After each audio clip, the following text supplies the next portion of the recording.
"Mom, if anything happens to me, don't give Tyler a penny until he changes who he is." Those were the last words my daughter Jennifer said to me before she walked out my door 7 years ago.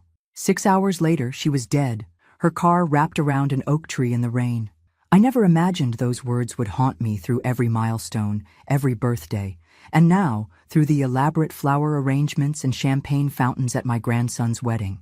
I watched Tyler from across the reception hall, handsome in his tailored tuxedo that cost more than 3 months of my pension. His father Richard stood beside him, both of them laughing with the kind of people who measure friendship by net worth. Neither noticed I was sitting alone at the family table, the weight of the secret pressed against my chest like a stone. $33 million, all mine according to Jennifer's will, not a cent to Tyler or his father. My modest home in Boston and simple Honda Civic gave nothing away. No one knew that I could buy this entire country club 10 times over without blinking. "Mrs. Sullivan," a server appeared at my elbow. "The father of the groom would like you to join him and your grandson for photos." I nodded, gripping my purse where I kept the folded letter from Jennifer's lawyer, my talisman, my burden. 7 years carrying this secret felt like 70. "There she is!" Richard's voice boomed as I approached. His arm snaked around my shoulders, cologne suffocating me. "The grandmother of the groom! Looking lovely as always, Maggie." Richard's smile never reached his eyes. 25 years since he'd walked out on my daughter for a younger woman, and I still saw the same calculating gaze. Now, nearing 60, he'd maintained his charismatic facade despite 3 more failed marriages. His financial situation, however, was another story. "Thank you, Richard," I said, keeping my voice neutral. Tyler barely acknowledged me, too busy showing off his watch to his groomsmen. 70 grand? Custom made, he was saying. "Vanessa's dad hooked me up for the wedding." My heart sank. Same old Tyler, measuring life by price tags. I'd tried so hard after Jennifer died.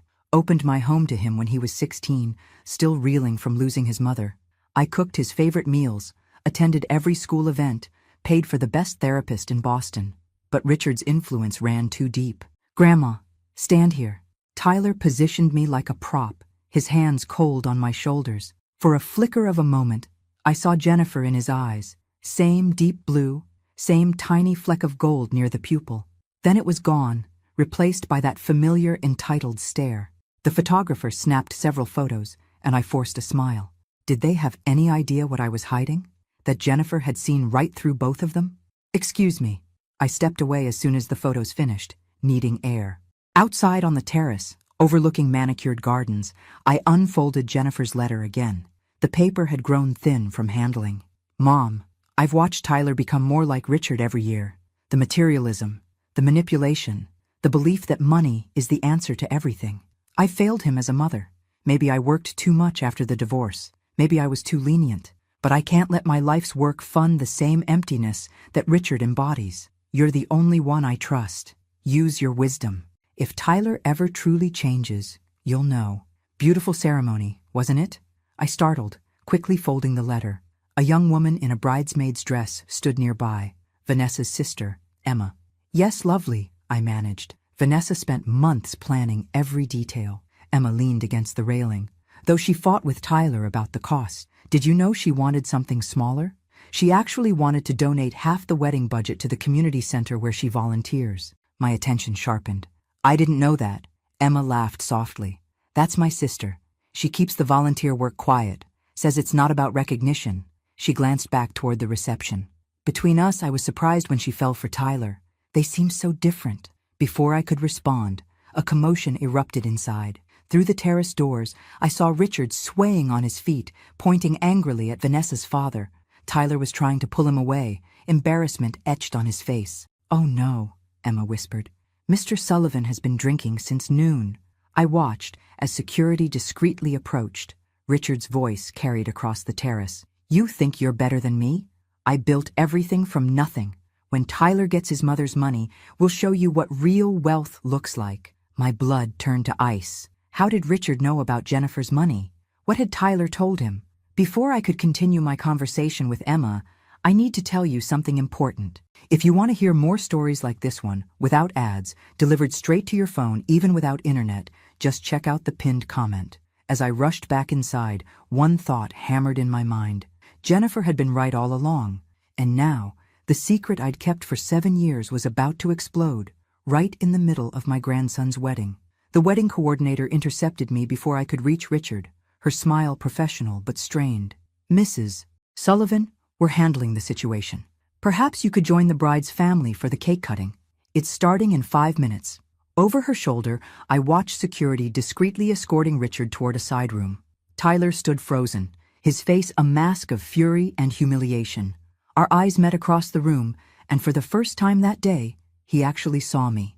The silent plea in his expression transported me back 7 years, to the 16-year-old boy sobbing in my arms after the police confirmed Jennifer's death. "I'll be right there," I told the coordinator. As I made my way across the ballroom, snippets of whispered conversations reached me. "Did you hear what Richard said about money? Always thought Tyler came from wealth. Mother died in some accident." The weight of Jennifer's secret pressed heavier with each step. If they only knew. The stock investment my daughter had made 15 years ago in a small tech startup had exploded beyond anyone's expectations after her death. Add to that her life insurance policy and the settlement from the accident. $33 million sitting in accounts that only I could access. "Mrs. Sullivan." Vanessa appeared before me, radiant in her designer gown, despite the tension in the air. "I'm so sorry about what just happened." I studied my new granddaughter-in-law's face, searching for signs of the compassionate woman Emma had described. At 23, Vanessa Carter Sullivan came from one of Boston's oldest banking families. When Tyler first introduced us, I'd assumed she was just another trophy for him to acquire. Beautiful, well-connected, perfect for his social climbing ambitions. "Not your fault, dear," I said, patting her hand. "Richard has always been difficult." Something flickered in her eyes. Understanding, perhaps? "Tyler's gone to calm him down. He asked if we could delay the cake cutting." "Of course." She hesitated, then lowered her voice. "Tyler never talks about his mother. What was she like?" The question caught me off guard. In the 3 years Tyler and Vanessa had been dating, had he really never spoken about Jennifer? She was... My voice caught. How to describe my brilliant, fierce daughter to the wife of the son who barely remembered her? Jennifer was extraordinary, a financial analyst who worked her way up from nothing. After the divorce, she raised Tyler alone while building her career. She had this laugh that could fill a room, and she never backed down from what she believed was right. Vanessa's eyes softened. "She sounds like someone I would have admired. She would have been 63 today." The words slipped out before I could stop them.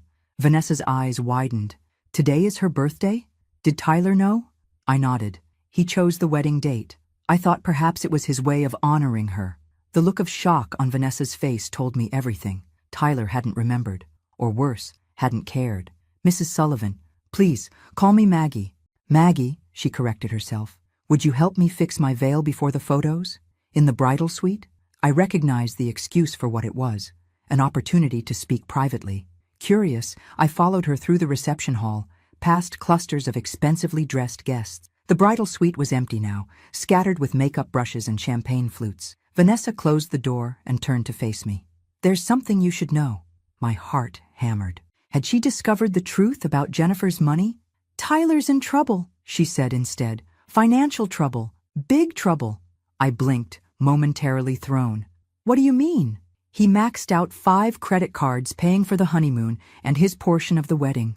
Richard convinced him to take out a loan against a future inheritance." She twisted her diamond ring nervously. "They both seem to think there's money coming when you... I'm sorry, this is awful to say. When you pass away." So that explained Richard's drunken outburst. My mind raced, anger and sadness warring within me.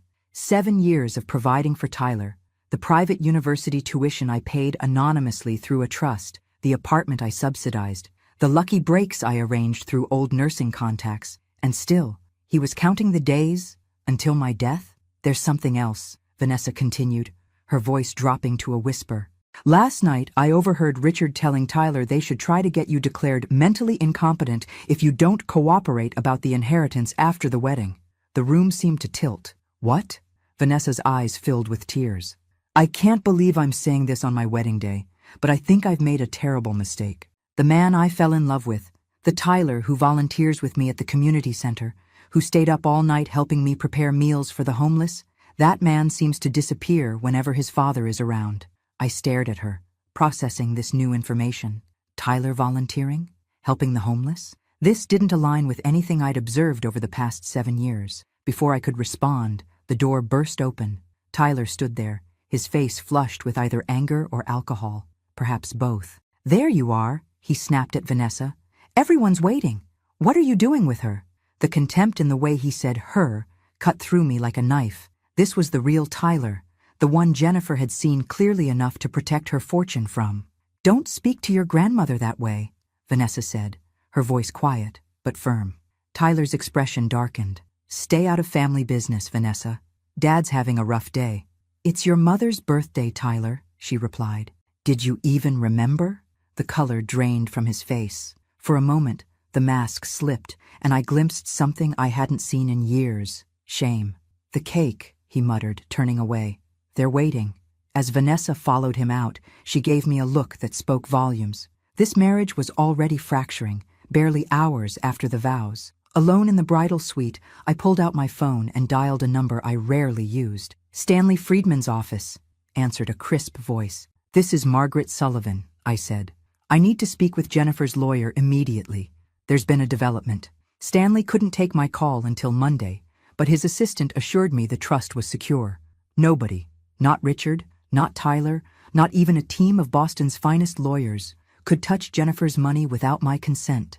I returned to the reception, with my heart racing, but my resolve strengthened. The grand ballroom had transformed for the evening portion. Crystal chandeliers cast a golden glow over the dance floor where Tyler and Vanessa were performing their first dance. They looked like figures from a fairy tale, him in black, her in white, moving together in practiced steps that probably cost thousands in private lessons. "Beautiful couple," said a voice beside me. Vanessa's father, William Carter, offered me a glass of champagne. Unlike Richard's flashy ostentation, William exuded old money confidence. "Shame about Tyler's father causing a scene. Richard has always been theatrical," I replied, accepting the drink. William's eyebrow rose slightly. "That's a diplomatic way of putting it." He lowered his voice. "Between us, I had concerns about this match. Vanessa has always had, shall we say, a social conscience that doesn't typically align with the Sullivan men's reputation." The comment surprised me. "You know Richard well. We've crossed paths in business." Nothing positive. His expression remained carefully neutral. "I respect my daughter's choices, but a father worries, especially when he hears rumors about gambling debts and borrowed money." My fingers tightened around the champagne flute. "Gambling?" William looked momentarily uncomfortable, as if he'd said too much. "Perhaps I'm misinformed. Excuse me, my wife is signaling me." He departed smoothly, leaving me with another piece of the puzzle. Gambling would explain Tyler's financial troubles, despite his well-paying job at an investment firm, a position I strongly suspected Richard had secured for him through dubious connections. The music changed, and guests flooded the dance floor. I retreated to a quiet corner, observing the celebration with growing unease. Richard had reappeared, seemingly sobered up, working the room with his trademark charm. I watched him approach several of William Carter's business associates, clapping shoulders and laughing too loudly. "May I have this dance?" I turned to find a gentleman about my age, distinguished in his tuxedo, hand extended politely. "Robert Winters," he introduced himself, "friend of the bride's family." "Margaret Sullivan," I replied, taking his hand after a moment's hesitation. "Grandmother of the groom." As we moved to the dance floor, Robert proved himself an accomplished dancer. "I hope you don't mind my forwardness," he said. "You looked like you could use a rescue from your thoughts." I smiled despite myself. "That obvious?" I recognized the look of someone carrying a heavy burden.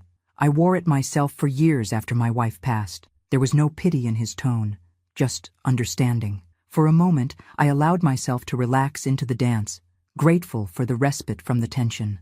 "I knew your daughter," he said after a moment, his words nearly stopping my heart. "Jennifer Sullivan, right? Brilliant analyst. She consulted for my firm about 12 years ago." My steps faltered. "You knew Jennifer?" Robert nodded. "She had a remarkable mind for investment strategy.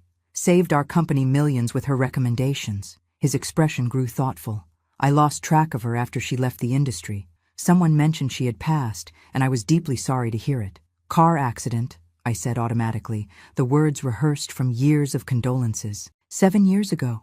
A terrible loss, She spoke about you often, with great admiration. Tears threatened at the corners of my eyes. I'd grown so accustomed to being invisible at family gatherings, to Tyler's dismissive attitude, that I'd forgotten how it felt to be seen.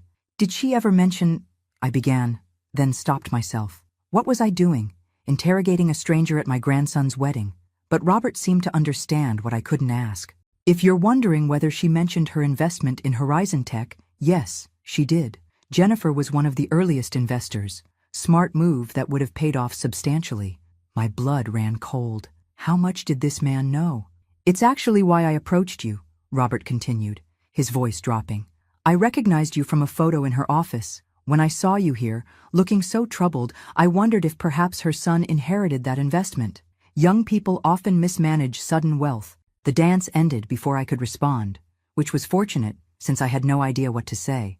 Robert escorted me back to my table, handed me a business card, and disappeared into the crowd, leaving me shaken. I needed air. Slipping out a side door, I found myself in a small garden illuminated by twinkling lights. To my surprise, I wasn't alone. Vanessa sat on a stone bench, still in her wedding gown, staring at her phone. She looked up as I approached, hastily wiping her eyes. Maggie, I'm sorry, I just needed a minute. Are you all right? I asked, though the answer was obvious. No, she admitted with a sad laugh. My wedding day, and I'm hiding in a garden from my own husband. I sat beside her, careful of her dress. What happened? Tyler's upset because I refused to ask my father for money tonight. He says they need it for an opportunity Richard found. She shook her head. I told him we agreed. No financial discussions on our wedding day. And he said I clearly didn't understand how the real world works, that his father has connections that could set us up for life if we act now. Her voice hardened. Then he said maybe he should have married someone who supported his ambitions instead of someone who wastes time serving soup to junkies. The cruelty sounded exactly like something Richard would say. I'm so sorry, Vanessa. He wasn't always like this, she whispered. When we met in college, Tyler was different. Struggling with his classes, working part-time at the campus cafe. He seemed genuine, vulnerable. She twisted her ring. The community service was his idea, Said his mother used to volunteer, and he wanted to honor her memory. I stared at her in disbelief. Tyler said that? She nodded. The more successful he became at his job, the more time he spent with Richard, the more he changed. It was subtle at first. Designer clothes, expensive restaurants. Then came the gambling. So William was right, I murmured. My father knows? She looked mortified. Tyler promised he'd stopped months ago. A text lit up her phone. She glanced down and her face fell. They're cutting the cake now. I have to go. As she stood, smoothing her dress, I made a decision. Vanessa, after the honeymoon, I'd like to speak with you and Tyler. There's something you both need to know. About the inheritance? She asked perceptively. About Jennifer, I corrected. And yes, about what she left behind, but not what Tyler expects. For the first time that evening, I felt Jennifer's presence beside me, approving as I finally prepared to unveil the truth she'd entrusted to me 7 years ago. The cake-cutting ceremony was a masterclass in pretense. Tyler and Vanessa smiled for the cameras, feeding each other bites of 5-tier white chocolate ganache that cost more than my monthly pension. No one watching would have guessed they'd been arguing minutes earlier, or that the father of the groom was being closely monitored by security guards posing as waitstaff. I stood at the periphery, my mind racing from the conversation with Robert Winters. How much did he know about Jennifer's investments? Was it coincidence he approached me tonight, or something more calculated? Quite the spectacle, isn't it? I turned to find Emma, Vanessa's sister, beside me again. She held 2 plates of cake. Thought you might want some, since you're hiding in the corner. Thank you, I said, accepting the plate. And I'm not hiding, I'm observing. Same difference at these events. She took a bite of cake. God, $30,000 and it tastes like grocery store sheet cake. I nearly choked. 30,000? For a cake? Emma rolled her eyes. Tyler insisted. Vanessa wanted our mom's best friend to bake it. She does amazing work, but apparently it wasn't prestigious enough for the Sullivan-Carter wedding. She studied me thoughtfully. You don't seem like them. The Sullivans, I mean. I'm not, I said simply. That explains why Vanessa likes you. She has a radar for authenticity. Emma's gaze drifted to where her sister and Tyler were posing for more photos. I worried when she started dating him. He seemed like every other trust fund brat at Dartmouth. I bit back a bitter laugh. If only she knew there was no trust fund. At least, not one Tyler could access. But she insisted he was different, Emma continued. Said he had depth beneath the surface, struggles he was working through. She shrugged. I guess she saw something the rest of us missed. Or something that wasn't there, I thought sadly. Mrs. Sullivan. Richard appeared suddenly, his charm dialed to maximum as he addressed Emma. Would you excuse us? Family matter? Emma gave me a look that asked if I was okay. I nodded, and she reluctantly moved away. Richard's smile vanished the moment she left. We need to talk about Tyler's inheritance. Direct and tactless. Typical Richard. This isn't the time or place, I replied coolly. It's the perfect time. His voice was low, controlled, but I could sense the desperation beneath it. Tyler's starting a new chapter. He needs his mother's money now, not when you decide he's worthy of it. I stared at him, shocked by his bluntness. What makes you think Jennifer left him anything?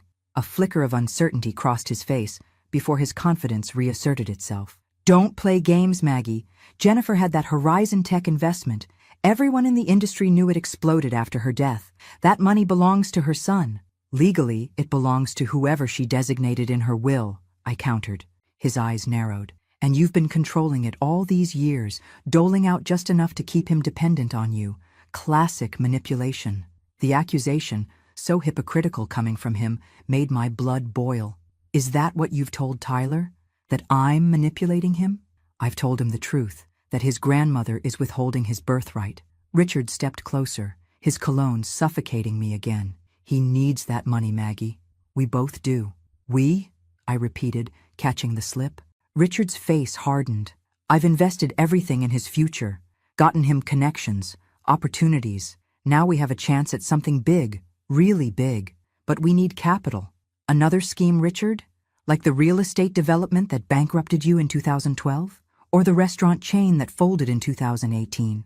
His eyes widened slightly. You've been checking up on me. I've been protecting my grandson, I corrected. Something Jennifer would have expected. At the mention of my daughter, something dark flashed across Richard's face. Jennifer never understood business. All those ethics getting in the way of real success. He leaned in, his voice dropping to a dangerous whisper. Tyler's my son. He's finally becoming the man I raised him to be. Don't interfere with that. The man you raised him to be, I repeated slowly, is exactly what Jennifer feared. For a moment, raw hatred showed in his eyes. Then, as quickly as it had appeared, his mask of charm slipped back into place as he spotted someone approaching. Think about what I said, Maggie. We'll talk again soon. He walked away just as Tyler reached me. My grandson looked flushed, whether from dancing or drinking, I couldn't tell. What did Dad want? He asked, eyes following his father. To congratulate me on your beautiful wedding, I lied, unwilling to drive the wedge between us deeper. Not tonight. Tyler seemed distracted, scanning the room. Have you seen Vanessa? She disappeared after the cake cutting. Perhaps she needed a moment to herself. It's been a long day. He frowned. She should be mingling with my clients. I invited the entire executive team from Blackstone Capital. On your wedding day? I couldn't keep the surprise from my voice. It's called networking, Grandma, he said dismissively. Something Dad taught me. Every event is an opportunity. The words were so clearly Richard's, parroted with the blind faith of a son who still idolized his father despite decades of evidence of the man's failures. Your mother had a different philosophy, I said carefully. She believed relationships were built on trust, not transactions. Tyler's expression closed. Yeah, well, Mom's philosophy didn't exactly work out for her, did it? Divorced, working 80-hour weeks, then dead at 45? He shook his head. No offense, Grandma, but I've chosen my path. Each word struck like a physical blow. Before I could respond, his attention shifted. There's Vanessa, finally, with her father. His tone changed, becoming ingratiating. I should join them. William's considering me for a position at Carter Financial. He walked away without waiting for my response. I watched him approach Vanessa and William, his entire demeanor transforming. Shoulders back, confident smile, the perfect son-in-law. Vanessa's face remained impassive as he slipped his arm around her waist. Mrs. Sullivan? A hotel staff member approached with a phone. There's an urgent call for you at the front desk. Puzzled, I followed him to a quiet office where a landline receiver lay off the hook. Hello? Maggie, it's Stanley Friedman. Jennifer's lawyer sounded tense. I know it's your grandson's wedding, But this couldn't wait. Someone's been making inquiries about Jennifer's estate. My grip tightened on the phone. What kind of inquiries? Legal ones. Someone hired Walsh and Bennett to investigate the terms of Jennifer's will. My blood ran cold. Walsh and Bennett was one of Boston's most aggressive law firms, known for contesting wills and trusts. When? The paperwork was filed yesterday, Stanley said. And Maggie, the client is listed as Tyler Sullivan. The room seemed to spin around me. That's impossible. Tyler doesn't even know the details of Jennifer's will. There's more, Stanley continued grimly. They've specifically requested information about mental competency requirements for trustees. They're building a case to have you declared unfit to manage the trust. Vanessa's warning from earlier echoed in my mind. This wasn't just talk. They were already taking action. What do I need to do? I asked, my nurse's training kicking in, focusing on practical steps rather than the betrayal tearing at my heart. For now, nothing. The trust is ironclad. Jennifer made sure of that. Stanley's voice softened. But Maggie, you should be careful around both Tyler and Richard. Document all interactions, and consider revealing the full terms of the trust sooner rather than later. Sometimes transparency is the best defense. After hanging up, I stood motionless, Jennifer's letter burning in my purse. All these years I'd protected Tyler from the truth, that his mother had seen through him, had recognized the Richard in him. I'd hoped he would change, would somehow find his way back to the sweet boy he'd been before Richard's influence corrupted him. But as I returned to the reception, watching Tyler laugh with Richard in a corner, heads bent together in conspiracy, I finally accepted what Jennifer had known 7 years ago. Some patterns don't change. Some lessons have to be learned the hard way. It was time to reveal the truth about the $33 million. Not just to protect myself, but to give Tyler the one thing he'd never had, a chance to face who he truly was, and decide if that was who he wanted to remain.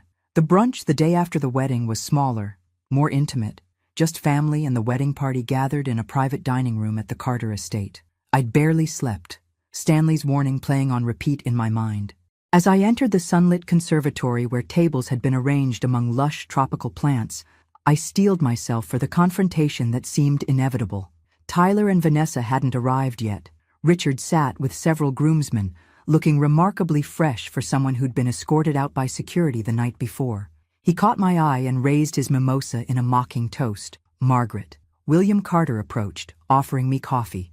I hope you found your accommodations comfortable. Very. Thank you. The Carters had insisted on putting me up in their guest house rather than the hotel where other guests stayed.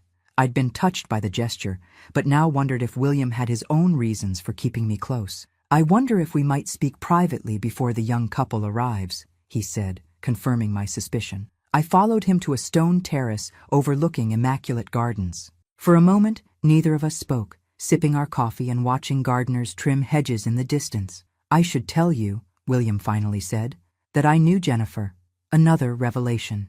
Was there anyone at this wedding who hadn't been keeping secrets about my daughter? We weren't close, he clarified, seeing my expression. We served on a charity board together about 10 years ago, education for underprivileged children. He smiled faintly. She was formidable, challenged our conventional approaches, made us uncomfortable in the best way. I felt a surge of pride. That sounded exactly like Jennifer. When Vanessa started dating her son, I didn't make the connection immediately. Sullivan is a common name. William set down his cup. Once I realized, I looked into Tyler more carefully, his background, his relationship with his father. And, I prompted when he paused, and I found concerning patterns. His gaze was direct. Richard Sullivan has a history of using his son to access wealth and connections. 3 failed businesses funded primarily by Tyler's former girlfriends' families. Numerous loans in Tyler's name. My heart sank. You knew all this and still allowed Vanessa to marry him? William's expression tightened. I raised my daughters to make their own choices, even when I disagree. Vanessa sees something in Tyler that I don't. He hesitated. But I protected her in other ways. Their prenuptial agreement is extensive, and I've placed her inheritance in a trust she can access, but Tyler cannot, just like Jennifer had done. Does Vanessa know about this investigation you conducted? Not the extent of it, but she's smart, observant. She sees Richard's influence. He leaned forward. Which brings me to why I wanted to speak with you.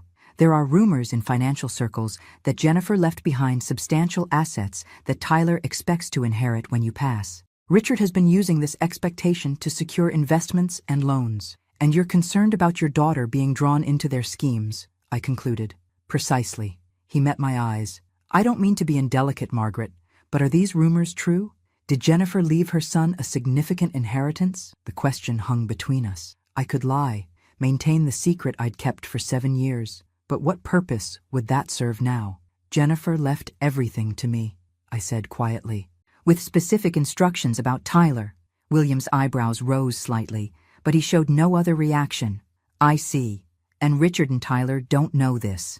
They suspect, but don't know the details, which is why I swallowed hard. They're preparing to challenge my competency as trustee. Now William looked genuinely shocked. They what?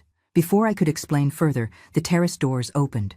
Tyler stood there, looking disheveled in a way that suggested hangover rather than the casual, rumpled look young people sometimes affected. Here you are, he said, his tone accusatory. Dad's looking for you, Grandma. William rose smoothly. Actually, Tyler, I was hoping to speak with you about a position at Carter Financial. Perhaps after brunch? The sudden shift caught Tyler off guard. His bloodshot eyes widened with interest. Really? I mean, yes, absolutely. Excellent. I'll have my assistant set it up. William nodded to me. Margaret, thank you for the conversation. As he departed, Tyler's demeanor changed, a calculating look replacing his hangover fog. What were you two talking about? Just getting to know each other. Family now, after all. I kept my voice light. Where's Vanessa? Still getting ready. He waved dismissively. Women, right? An hour to put on lip gloss. The casual sexism made me wince, another echo of Richard's influence. Your father is looking for me? Tyler's expression shifted, became more guarded. Yeah, he wants to discuss something important before we leave for our honeymoon. The honeymoon your credit cards paid for, I said, watching his reaction. The one you can't afford. He blanched. How did you? Then his eyes narrowed. Vanessa, she had no right to tell you about our finances. She's worried about you, Tyler. About the gambling, the debts, the influence your father has over you. His face flushed with anger. This is exactly why we need my mother's money now, not when you decide I'm mature enough or whatever arbitrary standard you've set. I have opportunities, connections. Your father's schemes, you mean, I interrupted. Like all the others that have failed. You don't understand business, he snapped, sounding exactly like Richard had the night before. Dad's building something big this time. We just need capital. And you think your mother's money is the answer? It's my money. The words exploded from him, drawing startled looks from people entering the terrace. Tyler lowered his voice but couldn't disguise his intensity. Mom would have wanted me to have it. Not you. What do you even do with it? Live in that tiny house, drive that old car, wear the same 3 outfits. Each word revealed how little he knew me, or his mother. Jennifer had valued simplicity, had taught me the same after growing up with so little. The modest life I led wasn't from lack of funds, but from choice. Tyler, I said quietly, there's something you need to know about your mother's will. His eyes lit up with anticipation. You're finally going to release the money? No. I took a deep breath. I'm going to tell you the truth. The money was never designated for you. Jennifer left everything to me, with no obligation to pass it to you. Ever. The blood drained from his face. That's not possible. She wouldn't. She did. I held his gaze steadily. And before you and your father proceed with trying to have me declared incompetent, you should know that Jennifer anticipated that too. The trust has provisions that would immediately donate the entire amount to charity if such an attempt were made. He staggered back, as if I'd physically struck him. How did you know about Mrs. Sullivan, Tyler? Richard's voice interrupted, smooth as oil, as he joined us on the terrace. Family discussion without me? I'm hurt. One look at Tyler's shocked face, and Richard's smile faltered. What's going on? Ask your son, I said, gathering my purse. I believe he has news about the inheritance you've been counting on. As I walked away, I heard Richard's urgent whispers and Tyler's devastated response. It's gone, Dad. It was never ours to begin with. For the first time since Jennifer died, I felt the weight of her secret lifting. The truth was out, at least part of it. What I hadn't told them was what Jennifer had written in her final instructions. If Tyler ever truly changes, Mom, the money is his. You'll know when that time comes. If it never does, use it for good in this world. As I re-entered the brunch, I caught Vanessa watching the terrace, Concern etched on her face as she observed her new husband's animated conversation with his father. Our eyes met across the room, and I knew the real test was just beginning. 3 weeks passed. Tyler and Vanessa were honeymooning in the Maldives, a trip I now knew they couldn't afford. I returned to my quiet life, volunteering at the hospital where I'd once worked as a nurse, tending my garden, attending my book club. But beneath this calm routine, I was preparing for the storm I knew would follow my revelation to Tyler. Stanley had strengthened the legal protections around Jennifer's trust. William Carter had discreetly offered his support, including connections to his own legal team if necessary. I'd even had a home security system installed after Robert Winters called with a cryptic warning. "Richard Sullivan has been asking questions about you in concerning circles." The calm broke on a rainy Tuesday afternoon. My doorbell rang, and through the security camera, I saw Vanessa standing on my porch, alone and without an umbrella, her hair plastered to her face. "Maggie," she said when I opened the door, her voice thick with emotion. "I need to talk to you." I ushered her inside, bringing towels and hot tea. She sat at my kitchen table, looking both younger and older than she had at the wedding, a girl playing at being a woman, suddenly confronted with harsh reality. "Tyler told me everything," she said finally, cradling the mug between her hands. "About Jennifer's money, about what you told him at the brunch." She met my eyes. "Is it true? Did his mother really leave him nothing?" "She left him nothing directly," I confirmed. "She left everything to me." "Why?" The simple question contained so much bewilderment. "He's her son." I considered how to answer, how much to reveal. Jennifer watched Tyler growing up, being shaped by Richard's values. She was afraid of what unlimited money would do to him if he got it too young, without earning it. So it was about teaching him responsibility? "Partly," I said carefully, "and partly about protection. For Tyler, from himself." Vanessa stared into her tea. "The honeymoon was awful," she said abruptly. "Tyler was on the phone with Richard constantly. They fought, then plotted, then fought again. Tyler barely spoke to me, except to ask if my father might invest in their new venture." My heart ached for her. "I'm sorry, Vanessa." When we got back yesterday, Richard was waiting at our apartment. They talked for hours in Tyler's office. I heard shouting. She looked up, her eyes red-rimmed but dry. "This morning, Tyler told me he's hired lawyers to contest the will. He says you manipulated Jennifer when she was vulnerable, that the money should rightfully be his." I'd expected this, but it still hurt. "And what do you think?" "I think," she said slowly, "that Tyler's not the man I thought I married." She twisted her wedding ring. "The community center called yesterday.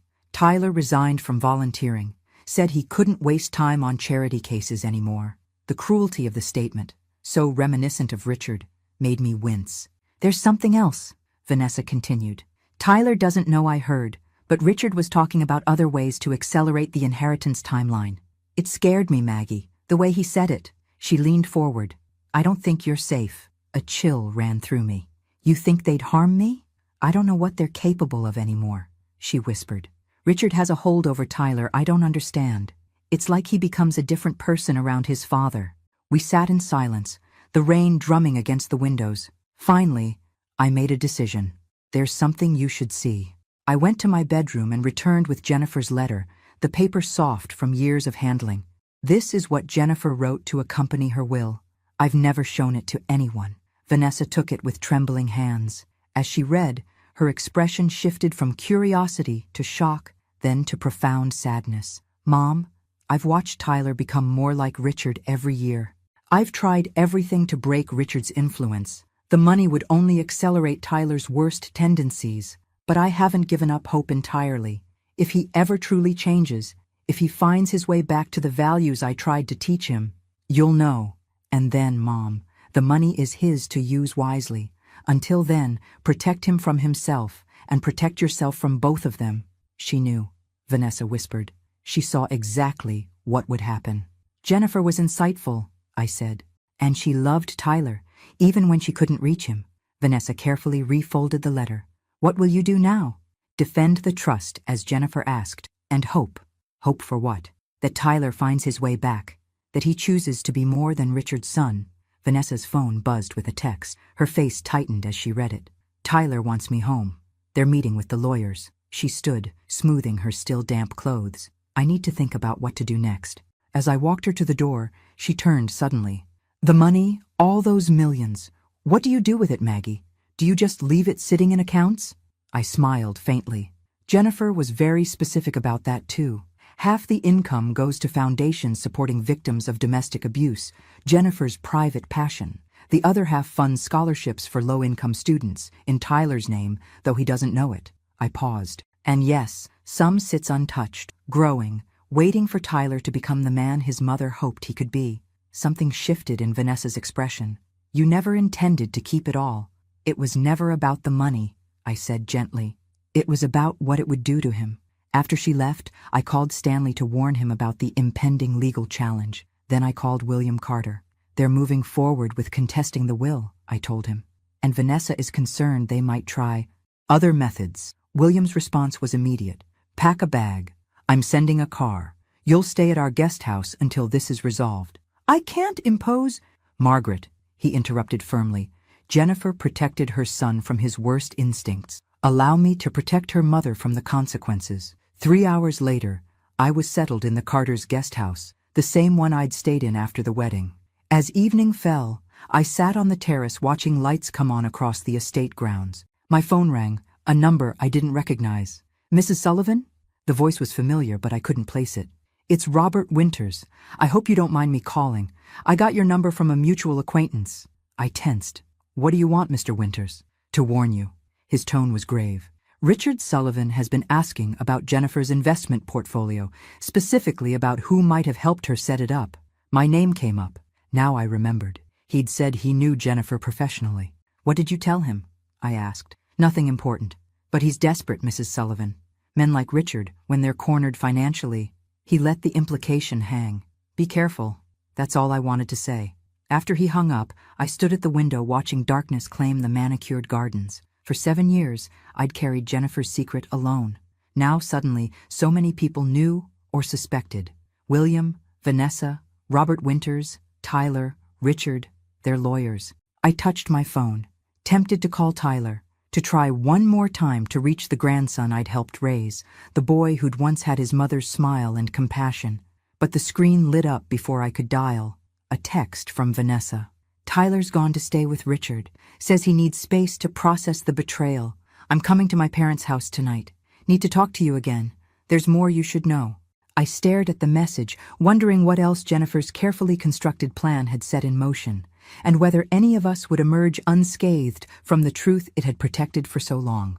Vanessa arrived at the Carter estate just after 9, her eyes red-rimmed but resolute.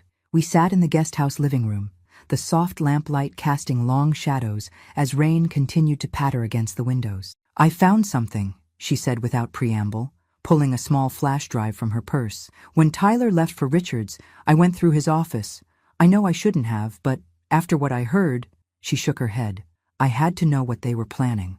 My stomach tightened. And emails between Tyler and Richard going back years, discussions about the inheritance strategy. They've been planning this since before Tyler even met me. Her voice cracked. Our entire relationship. It was all part of their plan. What do you mean? She plugged the drive into her laptop. Richard knew my family had connections to financial circles Jennifer had worked in. They thought I might have information or access to people who did. She opened a file and turned the screen toward me. Read this. From 3 years ago, right when Tyler and I started dating. The email from Richard to Tyler made my blood run cold. The Carter girl is perfect. Her father knows everyone in Boston finance. Get close to her, charm her family. Someone in their circle must know where Jennifer hid the money. Don't blow this like you did with the Peterson girl. Remember, eyes on the prize. $33 is worth a few dinners with boring socialites. Tyler's response was equally disturbing. Already on it. She's actually into all that volunteer crap Mom used to do. Playing along is annoying but working. Her sister's suspicious though. Keeping my distance from that one. I looked up, momentarily speechless. The calculated deception went beyond anything I'd imagined. There's more, Vanessa said, her voice hollow. Hundreds of emails, plans to contest the will once they had enough information, discussions about having you declared incompetent. She swallowed hard. And contingency plans if legal means failed. What kind of contingency plans? I asked, though I feared I knew the answer. Nothing explicitly threatening. They were careful about that. but references to accelerating the timeline and removing obstacles that are chilling. She closed the laptop. I've copied everything. My father's lawyers are reviewing it now. I sat back, trying to process the extent of the betrayal, not just of me, but of Vanessa. I'm so sorry, I said finally, that you were drawn into this. I feel such a fool, she whispered. I really believed he changed for me. That the volunteering, the interest in social causes, all of it was genuine. We believe what we need to believe about the people we love, I said gently. I did the same with Tyler for years. She looked up sharply. But you saw through him eventually. Jennifer did too. Why couldn't I? Because you have a generous heart, and because Tyler is very much his father's son, charming when he needs to be, convincing in his deceptions. I reached out to take her hand. Jennifer saw it because she lived with Richard for years. I saw it because I watched it develop. Vanessa wiped away a tear. What do we do now? We protect ourselves, I said firmly, and we follow Jennifer's plan, which has worked exactly as she intended so far. What do you mean? Jennifer knew that one day the truth would force Tyler to confront who he really is, who he's chosen to become. That moment has arrived. I stood, suddenly feeling every one of my 68 years. The question now is whether Tyler will continue down Richard's path or finally find his way back. After everything in these emails, do you still believe he can change? She asked incredulously. I have to, I said simply. He's still Jennifer's son. The next morning brought clear skies and an unexpected visitor. Emma arrived at the guest house as I was having coffee on the terrace. Sorry to intrude, she said, looking uncomfortable. Dad asked me to check if you needed anything. That's very kind, but I'm fine, I assured her. She lingered, shifting her weight from one foot to another. Is it true? What Vanessa told us last night about Tyler and his father? I nodded. I'm afraid so. Emma's expression hardened. I knew it. From the first time I met him, something felt off. The way he watched everyone, calculated every interaction. She sat down across from me.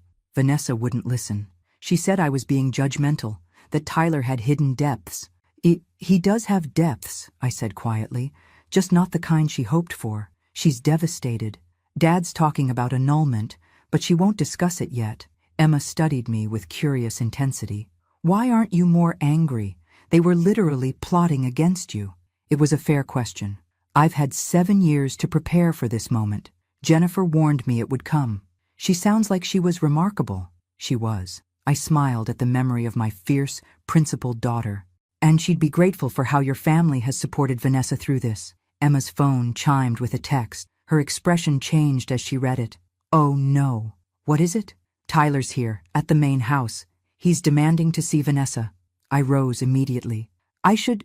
No, Emma said firmly. Dad and our security team are handling it. You should stay here where it's safe. But I was already gathering my things. Emma, I've been avoiding this confrontation for 7 years. It's time. She looked like she wanted to argue, but instead offered her arm. Then I'm coming with you. We walked briskly across the expansive grounds toward the main house. Even from a distance I could hear raised voices. As we rounded a hedge, the scene came into view. Tyler standing at the front entrance, gesturing angrily as William Carter blocked the doorway. 2 security guards stood nearby, alert, but not yet intervening. My wife! Tyler was shouting. You can't keep her from me. She doesn't want to see you, William replied, his voice controlled but firm. I suggest you leave before this becomes more embarrassing for everyone. This is her fault, isn't it? Tyler jabbed a finger toward me as Emma and I approached, filling Vanessa's head with lies about me and my dad. William turned, alarm crossing his face when he saw us. Margaret, you shouldn't be here. Emma, take her back to the guest house. But I gently disengaged from Emma's arm and stepped forward. It's all right, William. Tyler and I are overdue for an honest conversation. Tyler's face was flushed with anger, his hair disheveled. He looked like he hadn't slept. Honest? That's rich coming from you. You've been lying to me my entire life about my mother's money. Your mother made her decisions based on what she knew of your character, I said calmly, and your actions since then have only confirmed her judgment. He flinched as if struck. You turned Vanessa against me, made her spy on me, steal private communications. No one turned me against you, Tyler. You did that yourself. Vanessa's voice came from the doorway. She stood there, pale but composed, her father moving aside to let her through. I found those emails because I was worried about you. About what you and Richard were planning.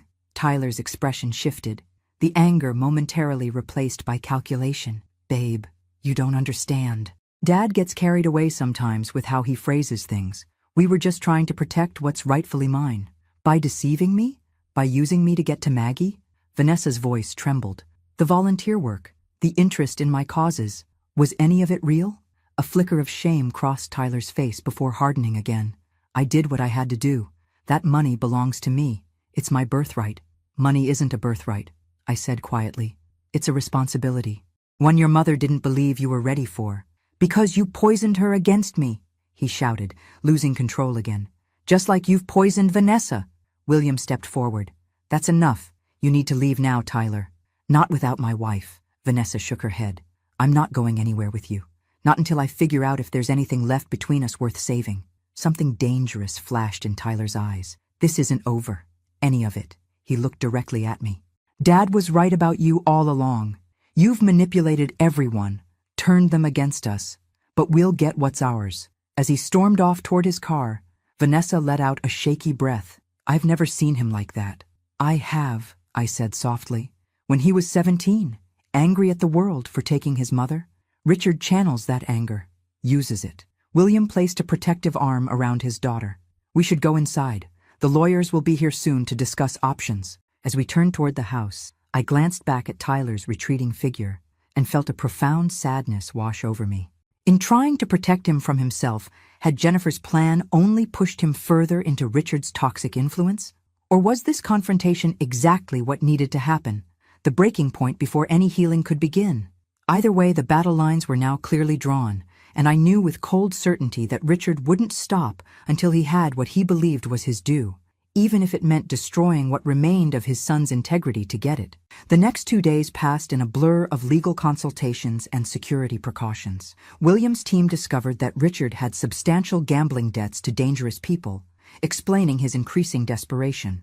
Vanessa filed for a temporary restraining order after Tyler showed up at her office, causing a scene. And I sat through hours of depositions, defending Jennifer's will against accusations that I had exercised undue influence over my dying daughter. By Friday evening, I was exhausted. I sat alone in the guest house, watching darkness fall over the Carter estate, when my phone rang. The number was blocked. Hello? I answered cautiously. Mrs. Sullivan. The familiar voice of Robert Winters caught me by surprise. I need to see you. It's urgent. Mr. Winters, I don't think... It's about Jennifer, he interrupted, and about Richard. I have information you need to hear in person. I hesitated, recalling William's warnings about trusting anyone connected to this situation. I'm not at home. I know. You're at the Carter estate. When I remained silent, he added, Richard has been monitoring your movements. That's part of what I need to tell you. A chill ran through me. How do I know I can trust you? Jennifer called you Magpie when she was little, he said softly. Because you collected shiny things, sea glass, buttons, coins with unusual dates. My breath caught. No one knew that nickname except Jennifer. How could you possibly? I'll explain everything. Meet me at the public garden near the Carter estate. 1 hour. Come alone. The line went dead before I could respond. Every instinct told me not to go, that it could be a trap. But the mention of that childhood nickname, something so private, so personal, gnawed at me. After 15 minutes of internal debate, I made a decision. I wouldn't go alone. William was reluctant, but understood when I explained. My head of security will be nearby, out of sight, he assured me. Emma insisted on driving you. She'll stay in the car at a distance. Thank you, I said, touched by their concern. I know this isn't your fight. He smiled grimly. Richard Sullivan made it our fight when he used my daughter in his schemes. The public garden was nearly empty as dusk deepened into night. A few couples strolled along distant paths, enjoying the warm evening. I sat on a bench near the central fountain as instructed, Emma's car visible in the parking lot beyond. Mrs. Sullivan. I startled, turning to find Robert Winters settling beside me. He looked more haggard than at the wedding, his expensive suit slightly rumpled. Thank you for coming, he said. I know it was asking a lot, given the circumstances. How did you know about Magpie? I demanded. He smiled faintly. Jennifer told me. We were closer than I implied at the wedding. Understanding dawned. You were involved with my daughter. He nodded. For nearly 2 years, before her accident. We kept it private because of her position at the firm and because, he hesitated, because Richard was still a complication in her life, through Tyler. My mind raced, trying to reconcile this revelation with what I knew of Jennifer's final years. She never mentioned you. She was protecting me, he said simply. Richard had threatened anyone she dated after him. Professional sabotage, personal harassment.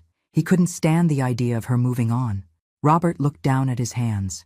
When Jennifer made that investment in Horizon Tech, I helped her structure it. I knew how valuable it could become. You knew about the money all along, I realized. I knew there would be money eventually. I didn't know she'd left it all to you until after she died. His expression grew serious, which brings me to why I asked to meet you.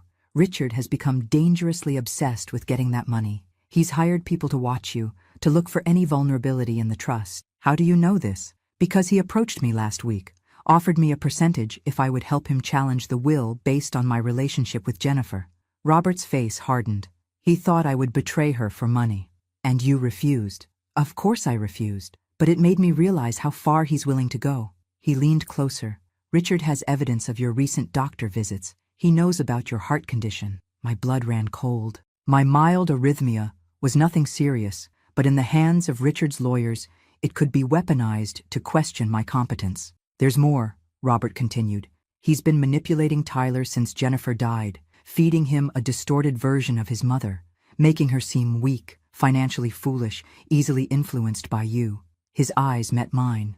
Jennifer was the strongest, most clear-headed woman I've ever known. Yes, I whispered, she was. I've kept silent for years out of respect for her wishes. But seeing what Richard is doing to Tyler, using him as a pawn, he shook his head. Jennifer wouldn't want that. She always hoped Tyler would break free of his father's influence. Why are you telling me this now? Because I have something that might help. He reached into his jacket and removed a sealed envelope. Jennifer gave this to me before she died. Said if anything happened to her, I should hold on to it unless Tyler ever ended up exactly like his father. Her words. I took the envelope with trembling hands. What is it? A letter, and a USB drive containing recordings of conversations between Jennifer and Richard in the years after their divorce. Things he said about Tyler, about his plans to use the boy to get Jennifer's money eventually. Robert's expression was grim. It's ugly, Margaret. She recorded him threatening her, mocking Tyler's weakness for caring about others, bragging about how he was molding the boy in his image. I stared at the envelope, understanding the weight of what it contained. Why didn't she use this during the custody battle? She tried. The judge ruled the recordings inadmissible. Richard's lawyer argued they were obtained without consent. He smiled sadly. Jennifer kept them anyway, said someday Tyler might need to hear the truth about his father. And you think that time is now? I think the next 2 days passed in a blur of legal consultations and security precautions. William's team discovered that Richard had substantial gambling debts to dangerous people, explaining his increasing desperation. Vanessa filed for a temporary restraining order after Tyler showed up at her office, causing a scene. And I sat through hours of depositions, defending Jennifer's will against accusations that I had exercised undue influence over my dying daughter. By Friday evening, I was exhausted. I sat alone in the guest house, watching darkness fall over the Carter estate, when my phone rang. The number was blocked. Hello? I answered cautiously. Mrs. Sullivan. The familiar voice of Robert Winters caught me by surprise. I need to see you. It's urgent. Mr. Winters, I don't think... It's about Jennifer, he interrupted. And about Richard. I have information you need to hear in person. I hesitated, recalling William's warnings about trusting anyone connected to this situation. I'm not at home. I know. You're at the Carter estate. When I remained silent, he added, Richard has been monitoring your movements. That's part of what I need to tell you. A chill ran through me. How do I know I can trust you?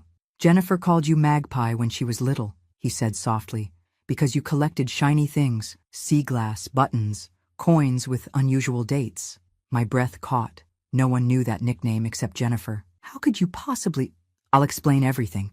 Meet me at the public garden near the Carter estate. 1 hour. Come alone. The line went dead before I could respond. Every instinct told me not to go, that it could be a trap. But the mention of that childhood nickname, something so private, so personal, gnawed at me. After 15 minutes of internal debate, I made a decision. I wouldn't go alone. William was reluctant, but understood when I explained. My head of security will be nearby, out of sight, he assured me. Emma insisted on driving you. She'll stay in the car at a distance. Thank you, I said, touched by their concern. I know this isn't your fight. He smiled grimly. Richard Sullivan made it our fight when he used my daughter in his schemes. The public garden was nearly empty as dusk deepened into night. A few couples strolled along distant paths, enjoying the warm evening. I sat on a bench near the central fountain. As instructed, Emma's car visible in the parking lot beyond. Mrs. Sullivan, I startled, turning to find Robert Winters settling beside me.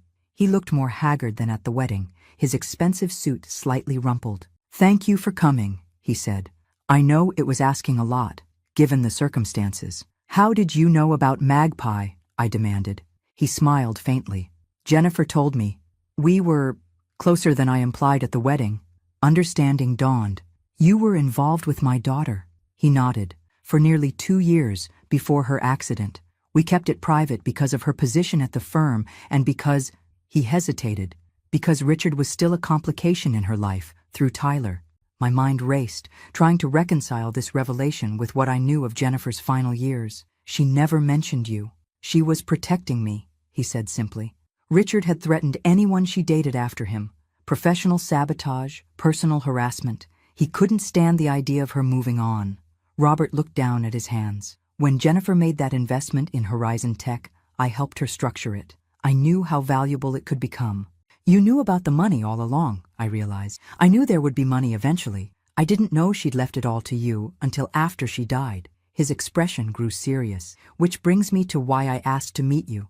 Richard has become dangerously obsessed with getting that money. He's hired people to watch you, to look for any vulnerability in the trust. How do you know this? Because he approached me last week. Offered me a percentage if I would help him challenge the will based on my relationship with Jennifer.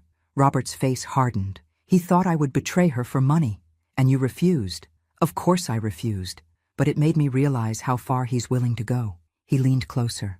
Richard has evidence of your recent doctor visits. He knows about your heart condition.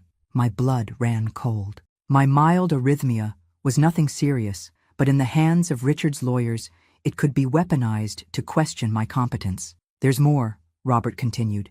He's been manipulating Tyler since Jennifer died, feeding him a distorted version of his mother, making her seem weak, financially foolish, easily influenced by you. His eyes met mine. Jennifer was the strongest, most clear-headed woman I've ever known.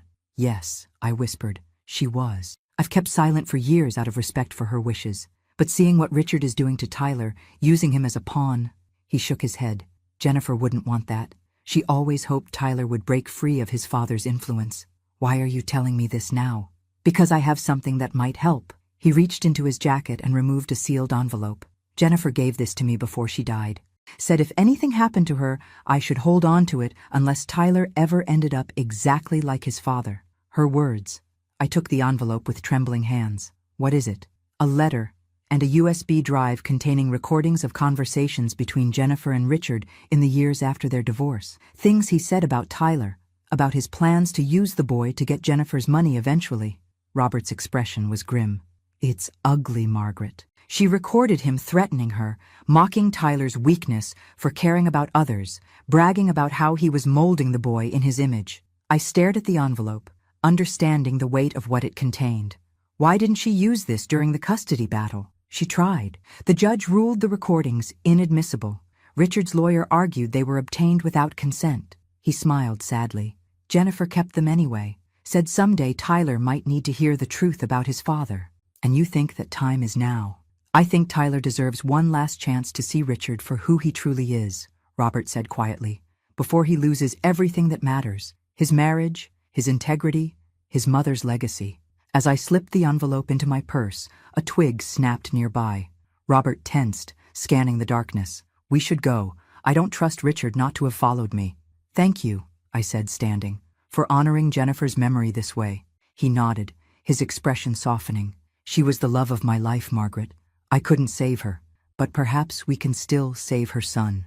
As I walked back toward Emma's waiting car, I felt Jennifer's presence more strongly than I had in years. The pieces she had put in place, the trust, the recordings, even Robert, were finally converging. The battle for Tyler's soul was reaching its climax, and for the first time since the wedding, I felt a flicker of hope that Jennifer's plan might work exactly as she had intended. Chapter 9. The Confrontation. The recording was worse than I'd imagined. Richard's voice, slightly younger but unmistakable, filled the guest house living room where William, Vanessa, Emma, Stanley and I gathered to listen. The kid's soft, just like you made him. All that volunteer crap, the feelings talks. He's 16, Jen. He should be learning how the world really works, not crying over homeless people and stray dogs. Jennifer's voice, calm but firm. He's developing empathy, Richard, something you wouldn't understand. Empathy doesn't make money. I'm teaching him what matters. Ambition, winning, taking what you want. Is that why you took him to a casino last weekend? To teach him values? A dismissive laugh. He needs to learn risk management. Besides, the kid's got talent for cards. Could be useful someday. He's 16, Richard. It's illegal, not to mention completely inappropriate. Don't be so uptight. Just because you've suddenly become loaded doesn't mean you get to dictate how I raise my son when he's with me. A pause, then Jennifer's voice, suddenly alert. What do you mean, loaded? Come on, Jen. That tech investment, word's getting around. My buddy at Henderson Financial says you hit the jackpot. Richard's tone turned silky. You know, Tyler's going to need money for college soon. That fancy school you want him in isn't cheap. This conversation is over, Richard. And if you ever take our underage son gambling again, I'll have my lawyer file for full custody, always with the threats. The menace in Richard's voice was unmistakable. Remember what I told you when you left? I always get what I want, Jen. Always. If not from you directly, then through the kid. He's more like me than you think. Give it time. Stanley stopped the recording. The room remained silent for several seconds. There's more, I said quietly. Much more. Spanning years. William shook his head in disgust. This is compelling evidence of character, but I'm not sure how it helps legally with the trust dispute. It's not about the legal battle, I replied. It's about Tyler. He needs to hear who his father really is. Vanessa, who had been unnaturally still throughout the recording, finally spoke. He won't believe it.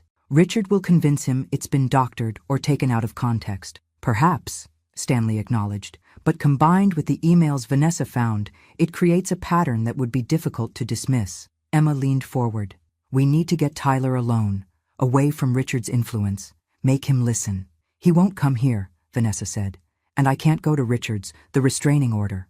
I thought for a moment. There's one place he might meet me. Somewhere meaningful to both of us. The next morning I sent Tyler a text. I'm at Jennifer's grave. Come alone if you want to know the whole truth about your mother's will.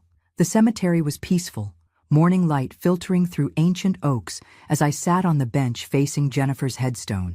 I'd brought fresh flowers, lilies, her favorite, and spent some time talking to her as I often did, explaining what was happening, asking for guidance. An hour passed. I was beginning to think Tyler wouldn't come when I heard footsteps on the gravel path. He appeared, looking thinner than at the wedding, dark circles under his eyes. He stopped several feet away, wary. You came, I said simply. What's this about? His voice was guarded. Dad thinks it's a trap. Of course he does. I patted the bench beside me. But this is between you and me, Tyler, and your mother. He remained standing. You said you'd tell me the truth about the will. I'll do better than that. I'll show you. I took out my tablet. These are recordings your mother made of conversations with Richard over the years. Before you decide to continue this legal battle, you should hear them. Suspicion flashed in his eyes. More manipulations? Did you fake these to turn me against Dad? Tyler, look at me. I held his gaze steadily. I have never lied to you. Not about Jennifer. Not about the money. Not about anything. Can Richard say the same? Something flickered in his expression. Doubt, perhaps. Wordlessly, he sat beside me, leaving space between us. I handed him earbuds and the tablet. Listen, then decide. For the next 40 minutes, Tyler sat motionless, his face increasingly pale as he listened to his father's words, the dismissive comments about Tyler's weakness, the plans to use him to access Jennifer's money, the gradual strategy to shape him into Richard's image. Most damning was a recording from when Tyler was 17, shortly after Jennifer's death. The timing's actually perfect, Richard told someone. Kid's devastated, totally malleable. Give me 5 years, and he'll be exactly where I need him. Married into money, positioned for success, and convinced his mother's fortune belongs to him. Maggie won't stand a chance. When the recordings finally ended, Tyler sat frozen, staring at Jennifer's headstone. I remained silent, giving him space to process. "Is there more?" he finally asked, his voice hollow. "Yes, but I think you've heard enough to understand." He removed the earbuds, his movements mechanical. "Why didn't you show me these years ago?" Jennifer left instructions. The recordings were to be kept private unless you were fully under Richard's influence and at risk of losing yourself completely. I touched his hand gently. "She always hoped you'd find your own way, without needing to hear these ugly truths." Tyler's breathing became ragged, his control slipping. I trusted him. Everything I've done, college, career, even marrying Vanessa, all guided by him. "I know," I said softly. "Was anything he ever told me true?" His voice cracked. "About Mom? About you? About anything?" "Your father is a man who creates his own reality, Tyler. He believes whatever serves his interests." Tyler stood abruptly, pacing before the grave. "The things I've done, the person I've become." He looked at me, really looked at me, perhaps for the first time in years. "I threatened you, my own grandmother. I was going to have you declared incompetent, because he convinced me you'd stolen what was mine. You were a child when Jennifer died," I said gently. "Richard was the parent you had left. It's natural you trusted him. Stop making excuses for me." The words burst from him. "I'm not a child anymore. I've made my own choices." He gestured toward the tablet. "Even after hearing all that, part of me still wants to defend him. What does that say about me?" I stood, closing the distance between us. "It says you're loyal, that despite everything, you wanted to believe in your father's love." Tyler turned away, his shoulders shaking. I waited, giving him the dignity of privacy in his grief. When he finally turned back, his face was wet but composed. "What happens now?" he asked. "That depends on you. The legal proceedings, the money, your marriage, all of it hinges on what you decide to do next." He looked at his mother's grave, then back at me. "I need time, to think, to figure out who I am without his voice in my head." I nodded, understanding. "Take all the time you need." As we walked back toward the cemetery gates, Tyler stopped suddenly. "Grandma." The term, unused for so long, caught me by surprise. "Yes? Did Mom ever give up on me? Really give up?" I thought of Jennifer's letter, the provision that the money would be Tyler's if he ever truly changed. "Never," I said truthfully. "She believed in the man you could become, even when she feared the man you were becoming." He nodded once, eyes distant. "I need to see Vanessa, to tell her, I don't know, something true for once." As I watched him walk to his car, I felt Jennifer's presence beside me again, her voice almost audible on the cemetery breeze. "This is just the beginning, Mom. The hardest part comes next." I knew she was right. Tyler had heard the truth, but facing it, truly facing the years of manipulation and his own complicity, would be a longer, more painful journey. Whether he had the courage to take it remained to be seen. 6 months passed. Autumn turned to winter, and Boston disappeared under blankets of snow that transformed the city into something quieter, more contemplative. I moved back to my modest house, though William insisted on maintaining the security system he'd installed. Tyler dropped the legal challenge to Jennifer's will 3 days after our cemetery meeting. Richard, furious at what he perceived as betrayal, launched his own lawsuit, but quickly withdrew it when his lawyers realized the trust's provisions would indeed trigger automatic donation of the entire amount to charity if challenged on grounds of my competency. Vanessa and Tyler separated, but didn't immediately divorce. They began counseling, individually at first, then together. I kept my distance, allowing them space to determine their own path forward without my influence.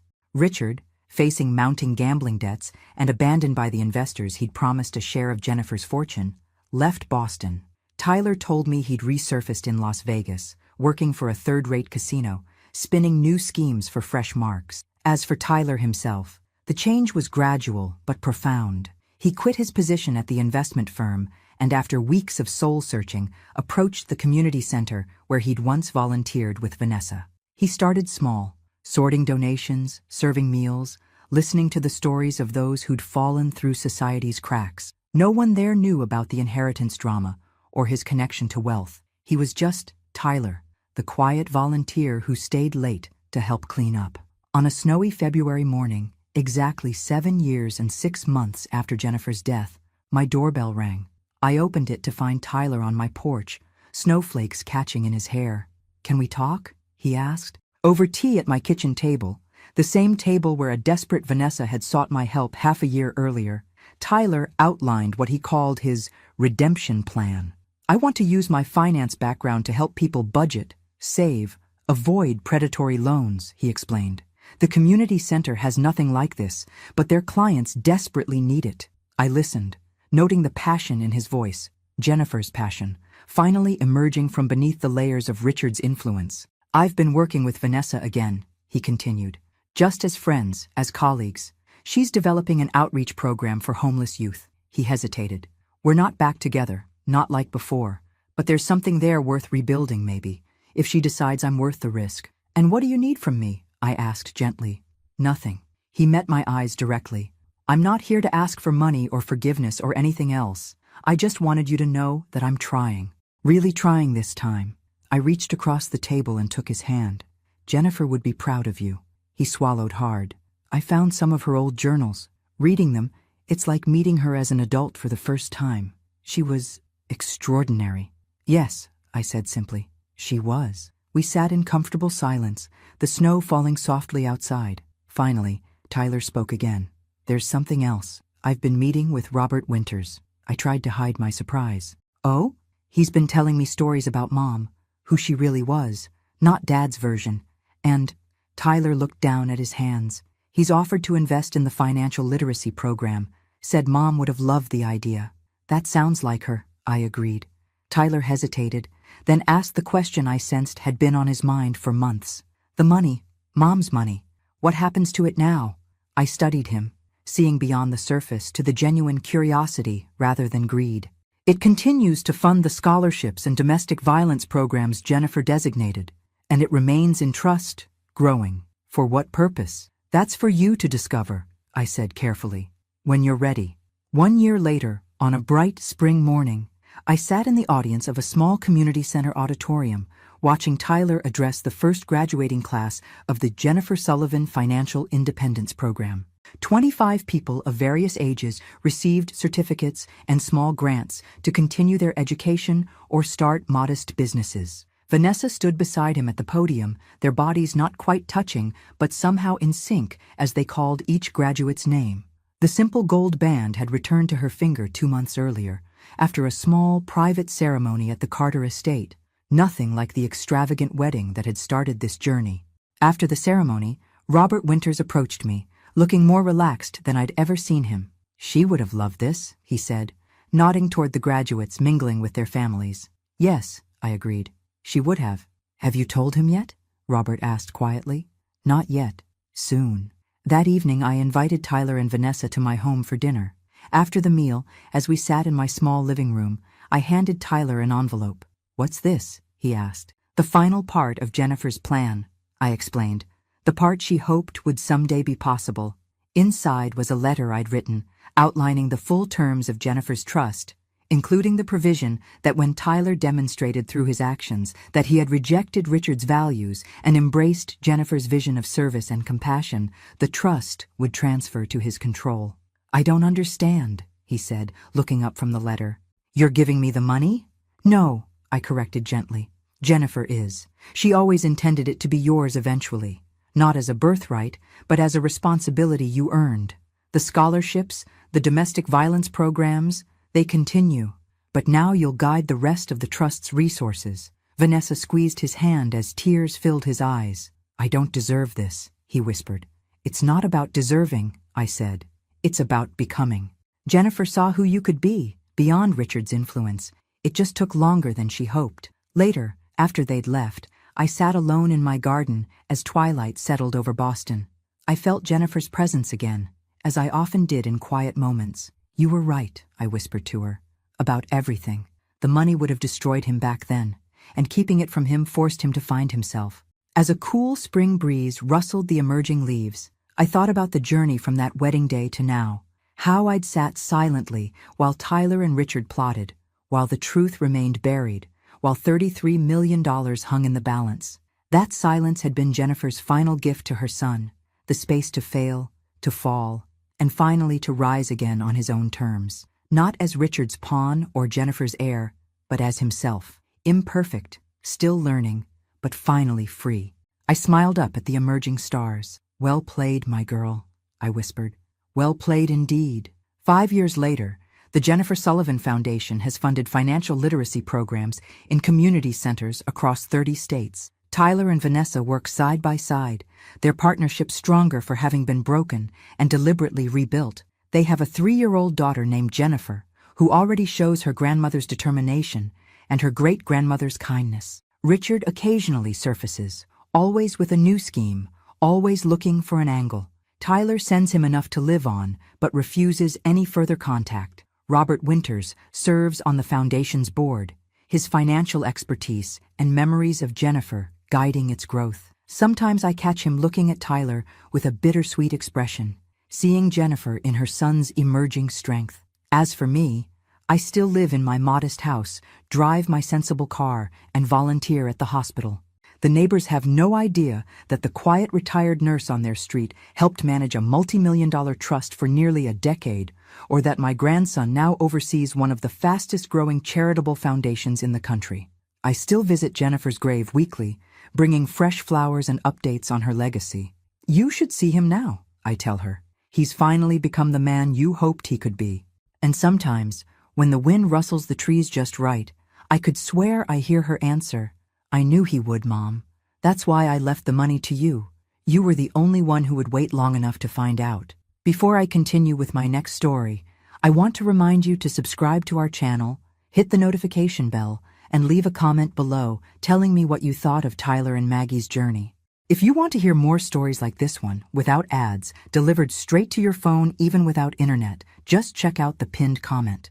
Your support helps us create more content just like this.